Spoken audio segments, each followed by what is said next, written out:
Impressionante. Fui eu mesmo. Justamente a letra minha mesmo.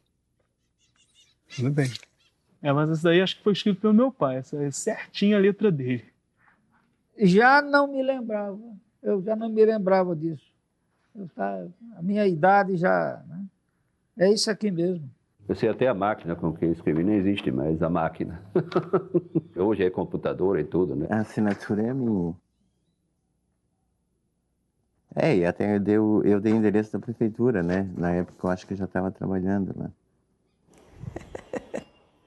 Isso aqui é minha letra. O que é isso aqui? Aqui eu te respondi.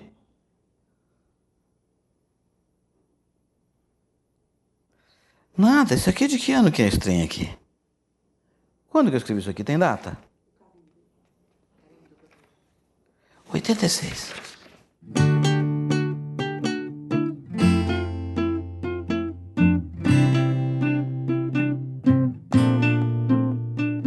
Era um momento político, era uma nova Constituição, era uma oportunidade de sugerir tomadas de posição numa Constituição, de fato, democrática, né? Em que nós vimos um período de ditadura, né? Em que a coisa era limitada, né? E se pensou num Brasil novo, numa coisa realmente... coisa de sonho, né? Coisa de sonho. Só isso. E eu sonhei junto. Só quero dizer, eu embarquei no sonho. Eu me lembro assim da transição, né? Quando passou aquele movimento todo, direta já, aquela coisa toda, né?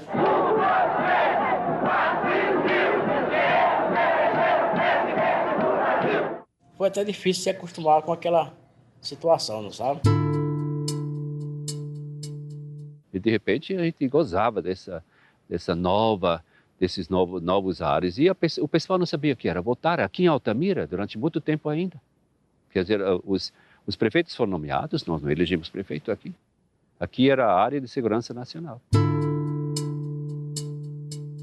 O país estava crítico, hein? Não brinca não, o país estava crítico. Principalmente para a classe pobre. Estava crítico mesmo, porque naquele tempo só comandar o país é quem podia, sabe? É quem andava de avião, vamos supor. Porque o resto andava por terra e andando mesmo, porque só tinha direito aquele que estava lá por cima. Tinha muita tristeza, porque quantas pessoas morriam à míngua por falta de atenção médica? Com certeza.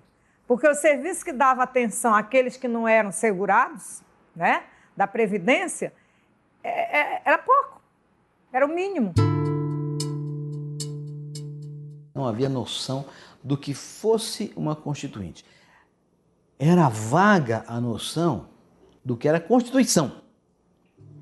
Constituinte, então, era um negócio meio, no imaginário das pessoas, passava muito ao largo da verdade, né? da real posição da Constituinte.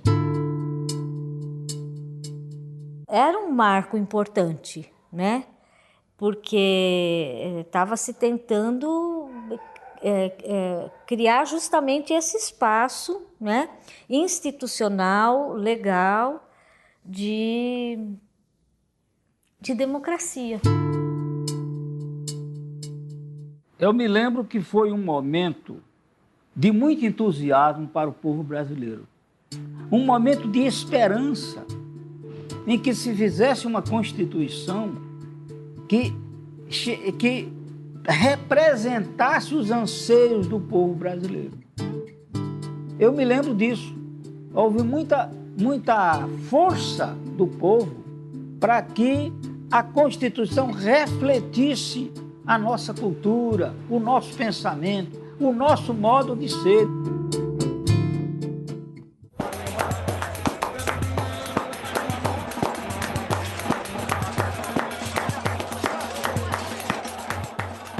Aqui pede para dar uma sugestão, né? Como será o sistema que eu desejo, é isso?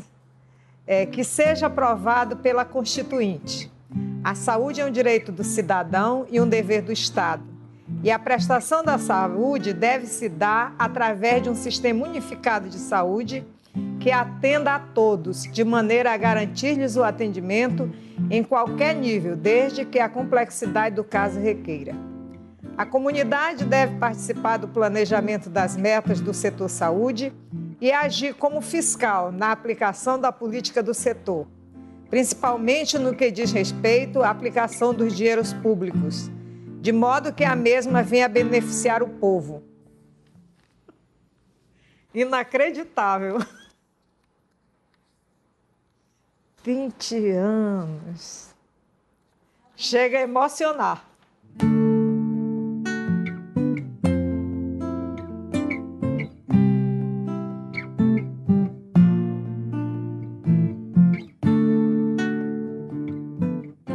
Tinha um artigo. Muita alegria, puxa vida. Todo mundo vibrou com isso. Com certeza. É um sonho que se transformou em realidade, porque foi garantido por lei e que cada dia a gente está vendo acontecer, né? Está acontecendo. Está certo, falta muita coisa ainda. Eu fico preocupada, por exemplo, que a rede básica já está atingindo 70%, né, da população, as unidades sanitárias da saúde da família já atingem 70% da população. Agora, na rede básica, está mais ou menos. Só que existe um ponto de estrangulamento na parte secundária do diagnóstico e tratamento. Às vezes, um paciente passa de 3 meses atrás de uma consulta com um neurologista e não consegue. Entendeu? E esses casos podem evoluir ou para óbito ou para uma urgência, um pronto-socorro. No meu dia a dia, por exemplo, como técnico de saúde, eu faço questão de esclarecer a comunidade que eles têm direito a essa saúde. Entendeu? Que não é porque o governo é bonzinho, né? Eles têm direito como cidadão de exigir saúde e saúde de boa qualidade. Eu gostaria que a comunidade fosse ouvida, que não era ouvida. Bom dia. Nunca para nada. Então, eles têm muito peixe, né? Pouco, é? Nós temos um grupo grande de hipertensos, diabéticos e hipertensos e diabéticos, pessoas que começam com hipertensão e depois ficam diabéticos, né? Que nós damos bastante assistência, eles são atendidos pelo médico de 3 em 3 meses, quando tudo é normal, quando está tudo direitinho, né? E eles são atendidos por mim de 2 em 2 meses, porque nós verificamos a pressão, a glicemia, vemos como ele está e dispensamos o medicamento. Tem lá, bebê lá. Quem tem bebê lá, né? É. E o senhor, como é que vai? Tem remédio? Tá tomando direitinho? Dieta? Exercício? Ah, danado, não faz, né? Eu sei, vai fazer. Isso é promessa, promete, mas não cumpre, né? Tá bom, tchau. Uma vez eu vi uma pessoa falando, porque nós temos que ter cuidado que o SUS, as unidades de saúde, isso pode acabar, o programa Saúde da Família, a estratégia Saúde da Família pode acabar. Eu disse, não, isso não vai acabar nunca. Para mim, isso não existe. Não pode mais voltar uma coisa que está dando certo e que vai dar certo e que está garantido pela nossa Constituição. Bom dia, cadê a sandália desse menino? Bom dia. Hein, mãe? A mãe vai lá, a gente pede o exame, dá verme, o médico passa medicamento e a criança vem para cá, continua descalço, continua sem os hábitos de higiene, sem lavar as mãos, aquele negócio todinho. Daqui 1 mês ela volta de novo cheia de verme, entendeu? Então, é enxugar gelo. Mas só que a gente não pode se desanimar e perder, né? A vida do profissional, assim, do sanitarista é feita assim, de pequenas gratificações, mas coisas que marcam. E a médica responsável pelo programa do hipertenso, ela disse assim, depois que foi instalado o programa Saúde da Família aqui em Manaus, caíram os óbitos por infarto do miocárdio e derrame cerebral. Então, eu digo assim, aí tem uma gotinha do meu suor, com certeza, entendeu? E a gente fica feliz com isso. Eu adoro trabalhar aqui. Aqui é a realização do meu sonho.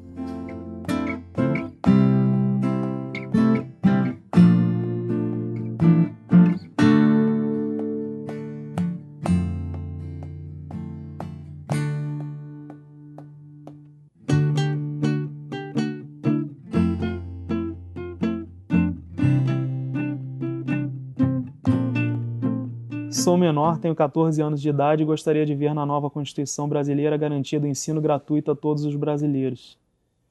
Gostaria que as aposentadorias não se reduzissem com o tempo para que meu pai não ficasse tão nervoso e pensasse até em me tirar do colégio.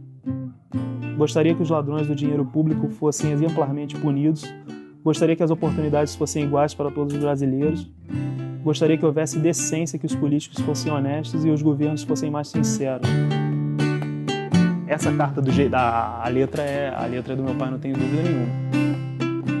Eu vivi muito isso, mas é coisa do meu pai. Talvez ele tenha querido, vamos lá, meu filho, vamos fazer alguma coisa no seu nome e tal, que chama mais atenção, que é uma criança falando do pai que fala que vai tirar o filho da escola. Em 86 foi quando ele começou a questão do movimento dos aposentados, então era uma coisa que ele vivia essa questão de política e tal. Eu já estava passando daquela fase que ele me acompanhava para tudo, né, me carregava para colégio, aquela coisa toda, então ele desviou um pouquinho a atenção dele, né, para essa questão. Eu só falava de constituinte, ele falava que o país precisava aquela coisa toda. Tinha jornalzinho na televisão, né, porque eu me lembro que eu acompanhava, me lembro do meu pai comentando de assuntos. Pelo que ele falava, ia ser realmente uma solução para o país, né? Ia melhorar a vida das pessoas, ia garantir ensino público, ia garantir melhoria para o salário dos aposentados, que era uma coisa que, bem ou mal, era aquilo que eu vivia mais dentro de casa, né? Por ter um pai idoso que dependia de aposentadoria, né? Então eu imaginava que a Constituição ia ser uma base, né? Para começar um país, né? É engraçado que se você lê isso daqui, é extremamente atual, né? Bastante a questão dos ladrões de dinheiro público fossem exemplarmente punidos, né? E na época era uma coisa que não aparecia muito, né? Que existia, mas era uma coisa muito mais, digamos assim, por baixo. Não chegava tão ao conhecimento público como hoje qualquer escândalo chega, né? Quando a gente faz as coisas certas, né? Quando a gente faz o correto, em alguns momentos você começa a se sentir o otário. Sei lá, às vezes a gente você tem instituições fortes. Eu falo coisas simples, né? Eu vejo meu filho de 12 anos, como é que você vai ensinar esses princípios para uma criança? Quer dizer, meu filho adora jogar videogame, né? Você tem um PlayStation, né? Que é um exemplo, quem tem filho, e você pega um jogo de PlayStation, custa aí R$299, R$239, um lançamento, essa coisa toda. O meu filho tem PlayStation, desde o lançamento do PlayStation ele tem 12 jogos. Ele vai na casa de alguns amigos que tem mais de 300 jogos, porque desbloquearam o jogo e compram os jogos piratas, que é uma coisa que as pessoas fazem e não tem a sensação de que aquilo é errado. Acho que os grandes países não são feitos por heróis, né? Acho que você não precisa de um grande herói. Mas se cada um tivesse a sensação de fazendo a sua parte, né, você não está sendo otário, você vai chegar a algum lugar, eu acho que esse país iria para frente, né? Eu acho que esse seria o meu grande sonho.